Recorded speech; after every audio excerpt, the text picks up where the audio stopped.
Welcome back to the deep dive. We're here to cut through the chaos and give you the signal, not the noise. And if you've ever run a small business, or frankly, even just managed a marketing budget, you know that sinking feeling. You're Yeah. just throwing money at the wall and praying anything sticks. That feeling, that's not the exception. That is the standard operating procedure for so many businesses out there. All right. They'll, post on Facebook one day, maybe try an Instagram ad the next, send a random email blast a week later. It's all just random, unconnected activity. It's not a strategy. It's just expensive noise. It's being stuck on that marketing hamster wheel, right? Just constantly chasing a new customer with no real plan. Exactly. And that cycle of wasted money, wasted time. Yeah.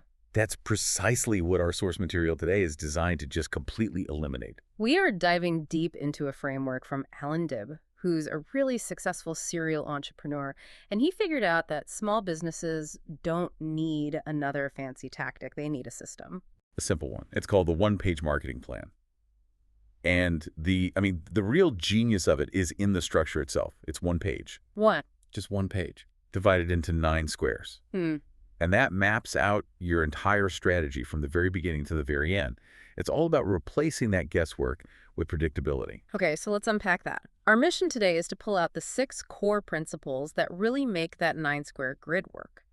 The whole thing, and our whole conversation really, is focused on one main goal: systematically improving your conversion rate. Yes, it's not about getting a million eyeballs on your website. It's about taking the traffic you already have, the strangers, the prospects, and actually turning them into paying customers at a much higher rate. So if you're getting, say, 2 customers for every 100 people who visit your site. Right, and you can systematically raise that to 5, or even 10 out of 100. Yeah. The impact on your revenue it's revolutionary. It changes the entire game. So we've isolated these 6 principles because they walk you step by step through those 9 boxes on the page.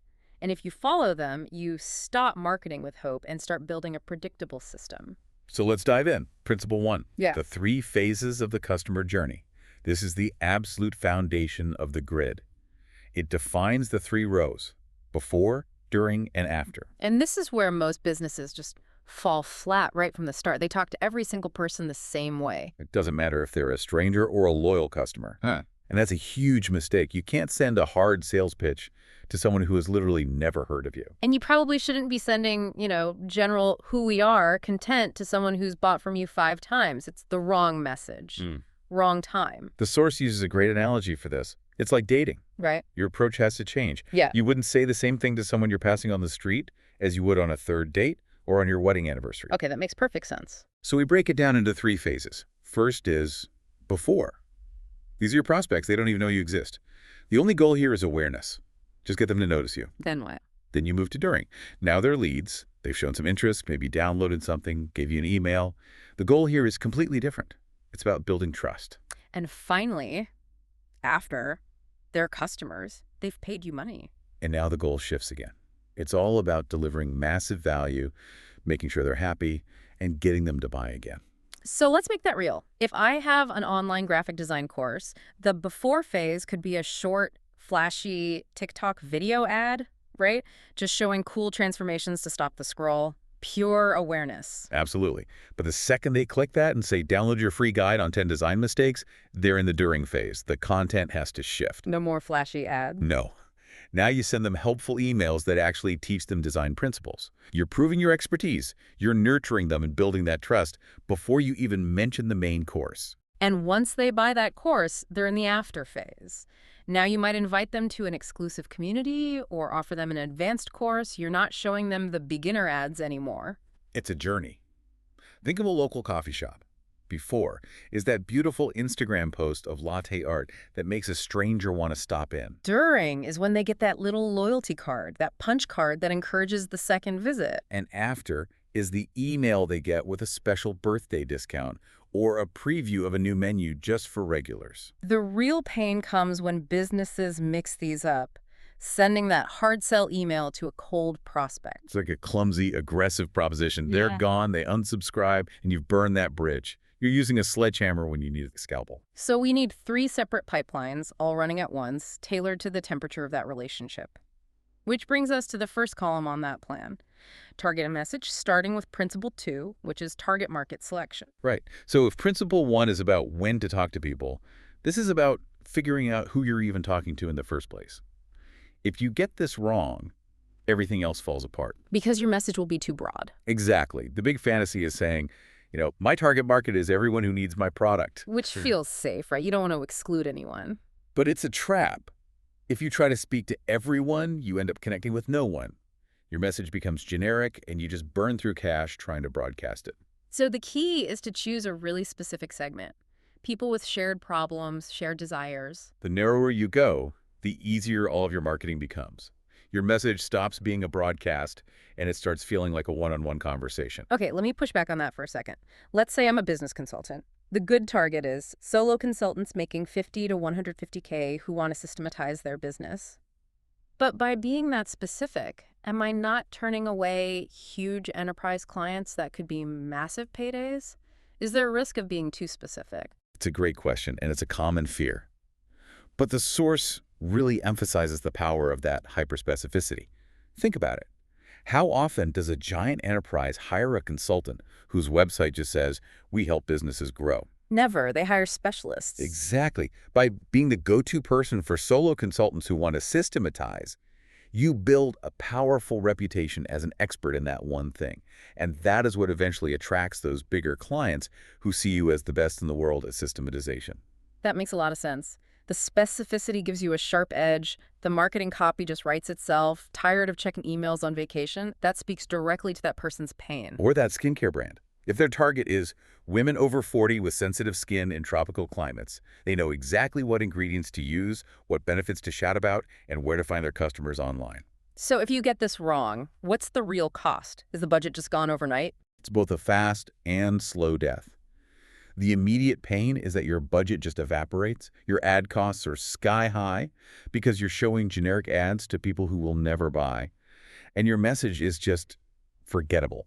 Quality products, great service. You sound like everyone else. You're just spending money to blend in. So once we nail that focus, we move to principle 3, still in that first column. Crafting your message. This is your unique selling proposition. Right. Now that you know exactly who you're talking to, you have to answer their one big question. Right. Why should I choose you over all my other options? That's your USP. And I love the distinction the source makes here. It's not about being better. It's about being different in a way that truly matters to your specific audience. I remember my first business, my USP, it was literally, we're really good at what we do. It's embarrassing to even say now. It's like showing up to a party and announcing, I am a person. Right. Nobody cares. Yeah. If you can't clearly state what makes you different, what unique value you bring, then customers have no choice but to compare you on one thing: price. You become a commodity. And every sale is this exhausting race to the bottom on margin. But a clear USP built for that narrow target market makes price almost a secondary concern. The focus shifts to value, to solving that very specific problem. Let's take that meal delivery service example. The generic message is fresh, healthy meals. So boring. But the unique specific one: meal delivery for exhausted parents with picky kids. Every meal has a kid-approved version and an adult version. Stop cooking 2 dinners tonight. Wow. For that parent, that message just cuts through all the noise. The price doesn't even matter as much anymore. They've solved my biggest headache. That's it. You've eliminated competition in their mind. Or the web design agency. Forget, we build beautiful websites. Everyone says that. Instead, try.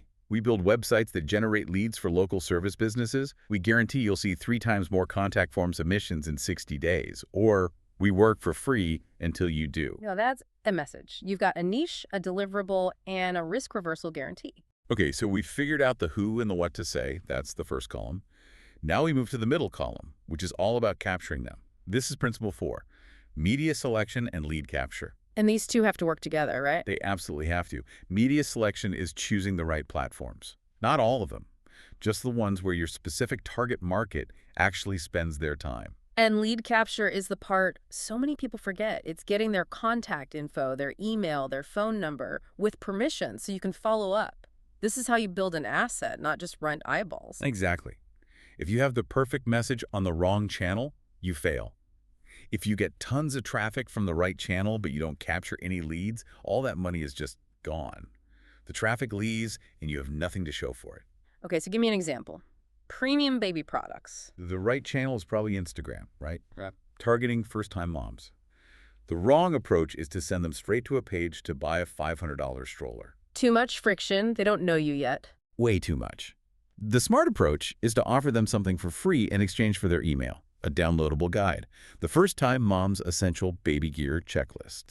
So you get the email, you move them into that during phase, build trust, and then you can ask for the sale. Now the sale feels helpful, not pushy. Same thing for, say, BB Software, you're targeting HR managers. LinkedIn is your channel. But don't just ask for a 30-minute demo. That's a big commitment. Huge. Instead, offer a free HR compliance audit checklist. It's low risk, super valuable, and it gets you the lead. Now you can nurture them. And if you fail at this stage, you're just stuck in that cycle of constantly paying for ads. You never build a list, you have no warm leads, you're starting from scratch every single month. And that failure leads us perfectly to the back end of the plan. The final column, nurture and deliver, and that crucial after phase. Which brings us to principle 5, delivering a world-class experience. This is where I see so many businesses, even successful ones, just completely drop the ball. They're obsessed with getting the new customer. And the second the credit card is charged, they basically forget about them. World-class means you exceed expectations at every single touch point after the sale. And you mentioned earlier, acquiring a new customer costs something like 5 to 7 times more than keeping an existing one. That's a staggering number. Why is it so much more expensive? It all comes down to trust and friction. A new customer is a huge risk for you and for them. You have to spend a ton on ads and content just to get them to trust you enough to make that first purchase. Whereas an existing customer, they already trust you. They've already jumped that hurdle. Precisely. And what's more, when you give them a world-class experience, they not only stick around, they start doing your marketing for you. They leave reviews, they tell their friends, they become your unpaid sales force. So that world-class experience isn't just about being nice, it's a core marketing strategy. Let's go back to the online course. The average experience is you buy it, you get a login, and that's it. The world-class experience starts there. You get a personal welcome video. You get weekly emails checking on your progress. You get invited to a live Q&A session just for students. Maybe a surprise bonus resource a week after you buy, right when your motivation might be dipping. Yes. Or that coffee shop that remembers your name and your order. The one that sends you a surprise birthday coffee. Right. That business barely has to advertise because its customers are its biggest fans. If you ignore this phase, you're on that hamster wheel forever. Just constantly spending money to replace the customers who left because they felt ignored.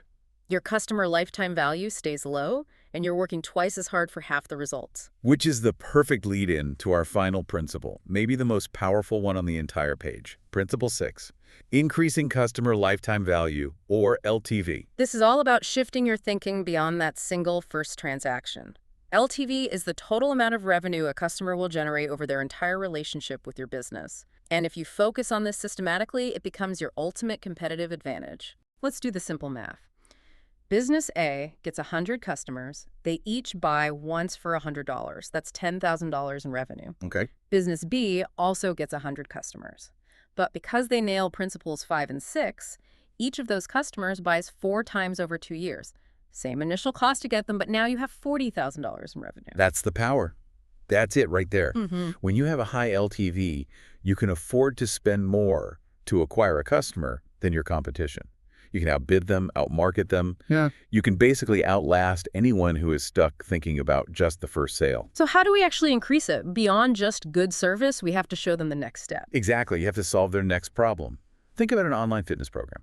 Single transaction thinking stops after they buy the $97 beginner program. LTV thinking is different. LTV thinking means you immediately offer them the $197 intermediate program, then the advanced program, and then maybe an ongoing $97 a month coaching membership. So you've just turned a one-time $97 customer into someone who could be worth thousands in recurring revenue. And you did it just by offering the logical next step.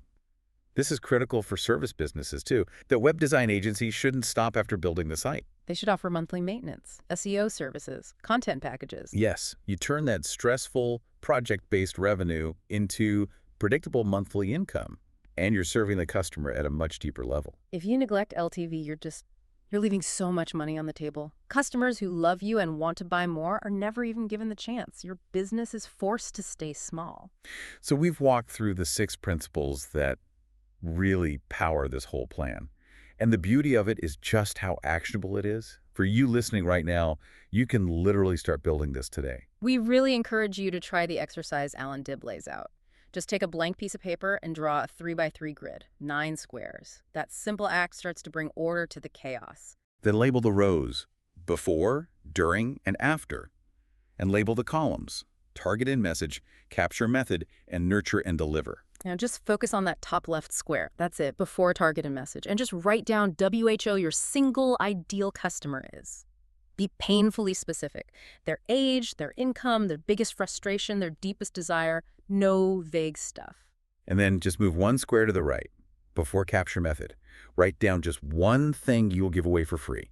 A checklist, a guide, a short video to get their contact information and move them from being a stranger to being a lead. And that's your start. Right there, you've begun to visually map out a real marketing system. You're connecting your target to your capture method to the very first step of nurturing them. And if you only remember one thing from this entire deep dive, let it be Allan Dib's core idea. Marketing without a plan is just expensive noise. Marketing with a plan is a predictable system. You don't need a huge budget. You don't need to be a marketing genius. You just need clarity. You need to connect the dots from targeting to messaging to conversion to retention. The template is right there. But here's the provocative thought we want to leave you with. Most businesses will never do this. They'll just keep winging it, pouring all their money into that expensive before phase. So considering it costs 5 to 7 times more to get a new customer than to keep one, ask yourself this: how quickly could focusing only on the after phase on world-class experience and LTV completely transform your revenue and your budget in just the next 90 days? Think about the ROI on delight, because that's really what this whole plan is about. We'll see you next time for The Deep Dive.